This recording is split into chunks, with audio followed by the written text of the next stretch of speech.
बहुत समय पहले की बात है। घने जंगल के बीच एक शांत आश्रम था, जहां कई ऋषि मुनि भगवान का ध्यान करते थे।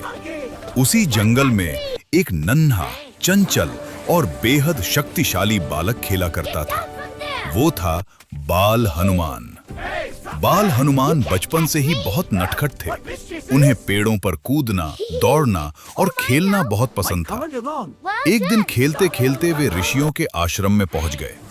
उन्होंने देखा कि सभी ऋषि आंखें बंद करके ध्यान कर रहे हैं।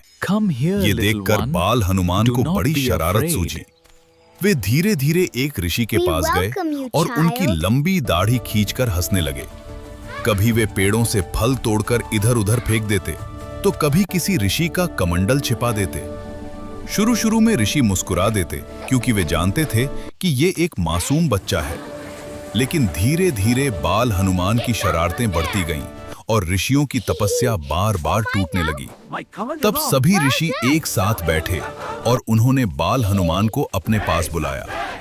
छोटे हनुमान मासूम चेहरे के साथ उनके सामने आकर खड़े हो गए। ऋषियों ने प्रेम से कहा, बेटा, तुम्हारे अंदर बहुत बड़ी शक्ति है, लेकिन शक्ति का सही उपयोग करना भी जरूरी है।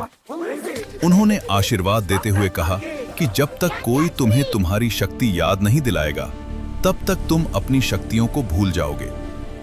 बाल हनुमान ने सिर झुकाकर ऋषियों से माफी मांगी और वचन दिया कि वे आगे से किसी को परेशान नहीं करेंगे। समय बीतता गया और एक दिन वही बाल हनुमान भगवान राम के सबसे बड़े भक्त और सबसे शक्तिशाली वीर बने। इस कहानी से हमें ये सीख मिलती है कि शक्ति के साथ समझदारी और विनम्रता भी बहुत जरूरी होती है।